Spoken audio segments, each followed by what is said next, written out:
제16장 영과 육신의 전쟁. 거듭난 이후의 신앙생활은 영을 따라 행하는 방법을 배우는 과정입니다. 하나님의 자녀로 다시 태어났을 때 하나님께서는 내 안에 이루신 일들이 나의 물리적, 감정적 영역을 지배하도록 하는 것입니다. 신앙생활은 이렇게 간단한 것입니다. 그런데 간단하다고 쉬운 것은 아닙니다. 세상에서 가장 어려운 것 중에 하나가 바로 육신적 내 자아가 다리던 것을 내려놓고 그리스도 안에 있는 나의 영적 정체성이 다스리게 하는 것입니다. 이것이 왜 그렇게 어려울까요? 그리스도 안에 있는 나의 정체성은 볼 수도 느낄 수도 없기 때문에 오직 하나님의 말씀을 믿어 내 영을 인식해야만 하기 때문입니다. 예수님의 말씀이 영이요 생명입니다. 하나님의 말씀을 들여다볼 때 그것은 영적인 거울을 들여다보는 것입니다.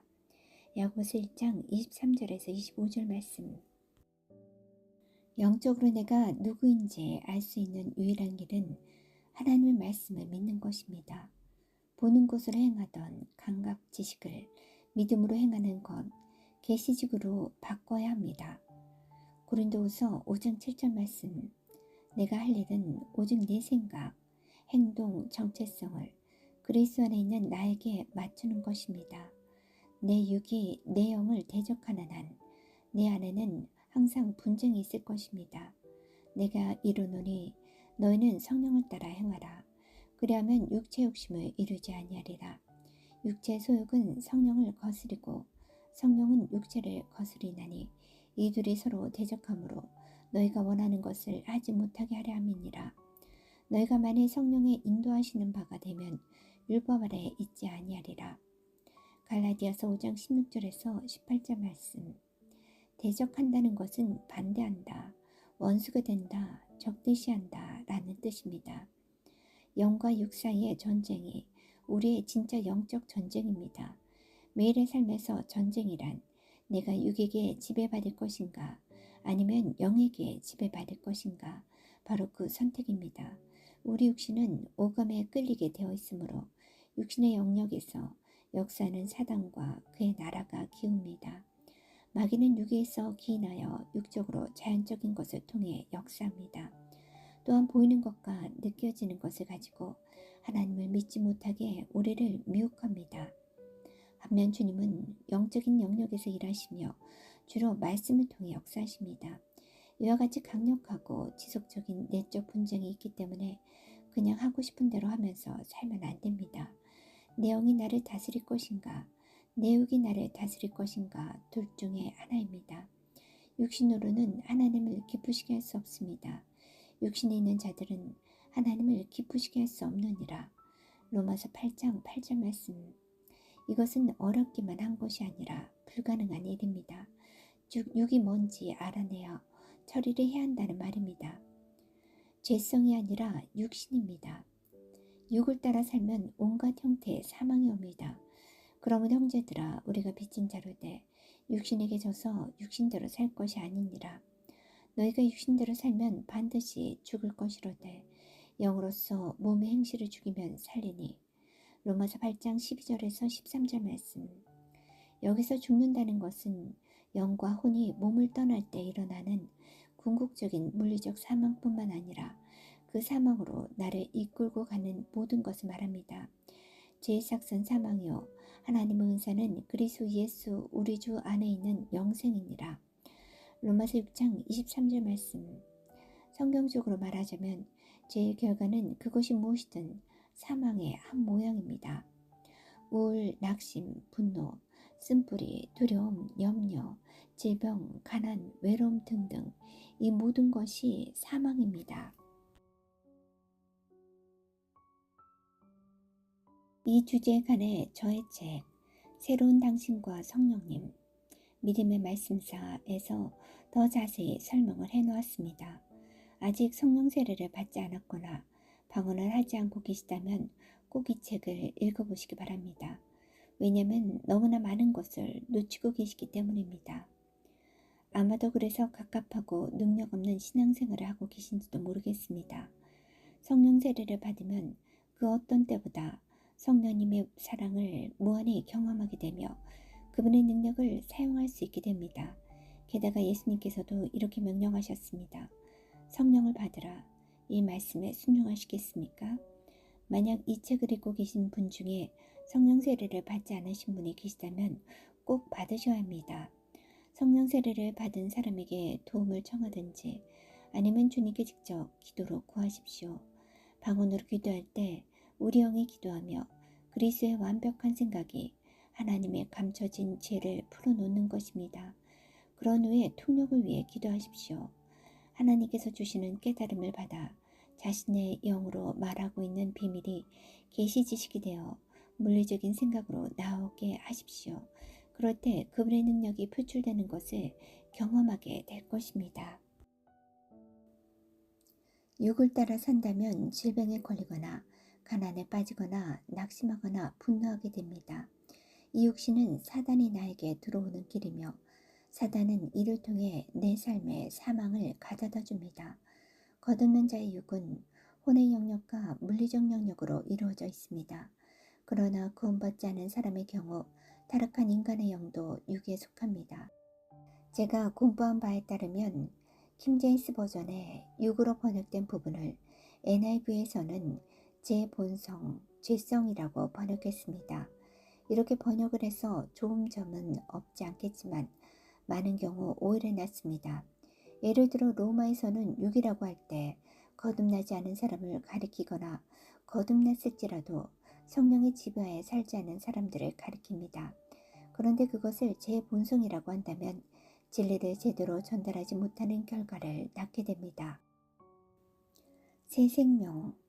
하나님께서는 사람들의 행위가 아닌 그분의 은혜에 근거해서 사람들을 다루시다는 것을 바울이 가르치자 다음과 같은 질문이 떠올랐습니다. 그런즉 우리가 무슨 말을 하리요? 은혜를 더하게 하려고 죄에 거하겠느냐? 로마서 6장 1절 말씀. 물론 그의 대답은 그럴 수 없느니라. 죄에 대하여 죽은 우리가 어찌 그 가운데 더 살리요? 로마서 6장 2절 말씀. 죄에 대하여 죽은 부분은 우리의 영입니다. 혼과 몸은 아직도 죄를 지을 수 있습니다만 거듭난 부분인 영은 그럴 수 없습니다. 무릇 그리스도 예수 합하여 침례를 받은 우리는 그의 죽으심과 합하여 침례를 받은 줄을 알지 못하느냐. 로마서 6장 3절 말씀. 이것은 물 세례가 아니라 예수 그리스도의 몸 안에서 받는 세례를 말합니다. 그때 세례를 주는 분은 성령님이십니다. 세례에는 여러 가지가 있고 세례를 받을 때 우리가 들어가는 것에도 여러 가지가 있습니다. 그리스도에 대한 믿음을 선언한 이후에는 주님의 말씀에 따라서 실제로 물 안으로 들어가는 세례, 즉 구원받을 때 무슨 일이 일어났는지를 보여주는 상징으로서 물 세례를 받아야 합니다. 그리고 예수님께서는 우리에게 성령 안으로 들어가는 성령 세례를 주십니다. 또한 거듭날 때 우리는 그리스도 안으로 들어가고 주님은 우리 안에 들어오시는 것에 대해 로마서 6장 3절이 말해줍니다. 우리는 그리스도의 영을 받고 그분은 우리를 받아주십니다. 이 세례가 일어날 때 우리는 그분의 죽음 안으로 들어가는 세례를 받습니다. 이렇게 그리스도 예수의 죽음과 합하여 세례를 받는 것은 저절로 일어나는 일이지만 새 생명 가운데서 행하는 것은 그렇지 않습니다. 그러므로 우리가 그의 죽으심과 합하여 침례를 받음으로 그와 함께 장사되었나니 이는 아버지 영광으로 말미암아 그리스도를 죽은 자 가운데서 살리신과 같이 우리를 또한 새 생명 가운데서 행하게 하려 함이라. 로마서 6장 4절 말씀. 새 생명 가운데서 행하는 것은 안에서 밖으로 나타내야 하는 일입니다. 그것은 우리가 얼마나 생각을 새롭게 하느냐에 달려 있습니다. 만일 우리가 그의 죽으심과 같은 모양으로 연합한 자가 되었으면 또한 그의 부활과 같은 모양으로 연합한 자도 되리라. 로마서 6장 5절 말씀. 우리 영은 죄에 대해 죽었고 죄를 지을 수도 없으며 죄를 짓고 싶은 마음조차 없습니다만 그렇다고 우리의 혼과 몸도 자동적으로 그렇게 되는 것은 아닙니다. 부활 생명 안에서 행할 것인가 말 것인가는 나에게 달려 있습니다. 우리가 알거니와 우리 옛사람이 예수와 함께 십자가에 못 박힌 것은 제 몸이 죽어 다시는 우리가 죄에게 종노릇하지 아니하려 함이니. 로마서 6장 6절 말씀. 옛사람은 거듭나기 전에 영을 말합니다. 허물과 죄로 죽었던 우리의 영적 영역입니다. 그 옛사람은 더 이상 존재하지 않습니다. 십자가에 못 박혀 죽었고 그리스도와 함께 장사되었기 때문입니다. 어떤 사람들은 마치 우리 안에 네 가지의 영이 한꺼번에 살고 있는 것처럼 가르칩니다. 옛영, 새영, 그리스도의 영, 성령. 만약 그것이 사실이라면 이것은 정신분열보다 더 심각한 상황입니다. 이것이야말로 다중인격 아닙니까? 하나님 말씀은 그렇게 가르치지 않습니다. 대부분의 그리스도인들이 자기 안의 옛 본성과 새 본성이 동시에 존재한다고 믿고 있습니다. 아닙니다. 옛사람은 죽었으며 새 사람이 나의 참된 영적 전직성입니다. 그럼 이제 어떻게 육을 정복하는지 설명해 드리고자 합니다. 너무 섬뜩한 이야기. NIV는 육을 제 본성이라고 번역했습니다. 너무 과한 번역입니다. 우리가 거듭날 때 옛 본성은 십자가에 못 박혀 죽어졌고 사라졌습니다. 그 자리에 하나님께서 완전히 새로운 영을 넣어주셨고 우리는 새로운 피조물이 되었습니다. 내 마음에 보내진 그 새로운 영은 그리스도와도 너무나도 깊이 연합되었기 때문에 거듭난 나의 새 영과 그리스도의 영 사이에는 실제로 아무런 차이점도 존재하지 않습니다. 말 그대로 그분과 하나가 된 것입니다. 고린도전서 6장 17절 말씀. 우리의 거듭난 영은 예수님과 동일합니다. 둘이 하나가 되어 완전히 새로운 사람을 만들었습니다. 그리고 그 영은 인치심을 받았고 성령님으로 둘러쳐졌으며 봉해졌습니다. 옛 본성이 자신을 죄를 짓도록 한다는 개념을 받아들이는 사람들이 있는데 그 이유는 그 개념이 자기 안에 계속 죄를 짓고자 하는 경향을 논리적으로 설명해 주는 것 같기 때문입니다. 그러나 로마서 6장 6절이 자유될 수 있는 방법을 설명하고 있습니다. 우리 옛사람은 그리스도 함께 못 박혔습니다. 그리고 그 제 몸은 멸해져야만 합니다. 우리가 물리적으로 죽을 때 이 몸을 떠나게 됩니다. 영이 없는 몸이 죽은 것 같이 향함이 없는 믿음도 죽은 것이니라. 야고보서 2장 26절 말씀. 물리적인 죽음은 우리의 영이 우리 몸을 떠날 때 일어납니다. 그런데 영이 떠난 뒤에도 그 몸이 부패하려면 시간이 좀 걸립니다. 그래서 비록 영은 떠났지만 잠시 동안은 살아있었을 때와 완전히 똑같아 보일 수 있습니다. 수년 전에 제 친구 중 하나가 텍사스 달라스에 있는 파크랜드 병원 13층 영안실에서 일했었습니다. 한 번은 이미 사랑한 사람의 시신을 부검하기 위해 시신 부검함에서 꺼내 침대 위에 놓았는데 그 친구가 필요한 작업을 하려고 돌아서자 이 사람이 벌떡 일어나서 입을 크게 벌리고 팔을 앞뒤로 움직였다고 합니다. 너무 놀란 제 친구는 창문 밖으로 뛰어내릴 뻔했습니다. 복도로 뛰쳐나가 도움을 청한 그는 이 사람이 진짜 죽었는지 확인해 달라고 부탁했습니다. 결과는 사망. 확인을 마친 그 의료인은 앉아있는 이 시신을 다시 눕히더니 이렇게 말했다고 합니다. 사망한 지 얼마 되지 않은 시신 안에는 전기 활동이 남아있기 때문에 근육이 갑자기 수축을 하면서 이렇게 벌떡 일어나는 일도 있지만 그렇다고 살아있는 것은 아닙니다. 살아있을 때와 같은 움직임이 몸에 남아있다고 해도 생명 자체는 그 몸을 떠난 것입니다. 하나의 본성, 두 개의 사고방식. 우리가 거듭날 때 옛 제 본성은 우리에게 이 몸을 남겼습니다. 그래서 죄에 대하여 죽었음에도 불구하고 죄를 짓고 싶은 마음이 생기는 것입니다. 우리 옛사람은 십자가 못 박혀 죽었고 사라졌지만 우리의 물리적 몸과 새롭게 되지 않은 사고방식을 통해 그것의 영향은 여전히 느껴지고 있습니다. 우리의 자연적인 사고방식은 주님을 영접하기 전의 모습인 마귀의 자식처럼 행동하도록 프로그램되어 있습니다. 우리는 이기심, 분노, 정욕, 비판, 욕심, 쓴뿌리 등 죄짓는 것을 배워왔습니다. 이제는 거듭나기 때문에 우리 하늘 아버지께서 우리를 그분의 가족으로 입양하시고 완전히 새로운 의의 본성을 주셨습니다. 그러나 그 옛사람은 우리에게 이 몸을 남기고 떠난 것입니다. 우리의 물리적 사고방식은 하나님의 말씀으로 새롭게 하기 전까지는 컴퓨터에 이미 깔려있는 프로그램처럼 움직인다는 말입니다. 우리에겐 하나의 본성만 있지만 사고방식은 두 개입니다. 만약 옛 본성과 새 본성을 동시에 지니고 있다고 믿는다면 동시에 두 사람으로 산다는 말입니다. 이것이 바로 정신분열이지요.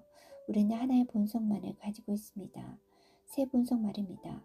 그러나 두 개의 사고방식을 가지고 있는데 하나는 새롭게 되지 않은 사고방식이고 다른 하나는 그리스도의 사고방식입니다. 그럼 어떻게 해야 할까요?